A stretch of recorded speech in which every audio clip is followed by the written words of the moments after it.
Dans ce deuxième exemple consacré aux dérivés de radicaux, nous allons prendre un exercice un tout petit peu plus compliqué que racine de x, par exemple la racine cubique de x exposant 7.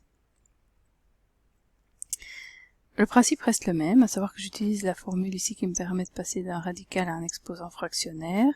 Donc la racine cubique de x exposant 7 peut s'écrire comme x exposant 7 tiers à dériver. Par la formule des puissances ici au-dessus, je peux écrire le 7 tiers fois x exposant 7 tiers moins 1. Ça, ici, j'ai dérivé.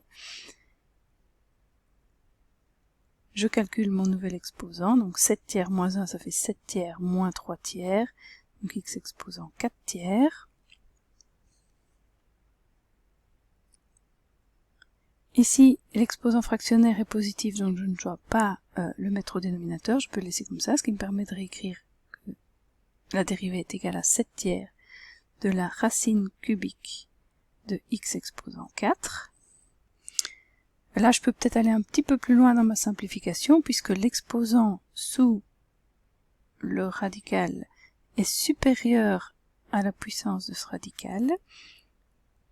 Donc j'ai 7 tiers de la racine cubique de x au cube fois x, si vous préférez, et le x exposant 4. Je peux, entre guillemets, sortir un x cube de ma racine cubique, ce qui va donner x, et il restera racine cubique de x.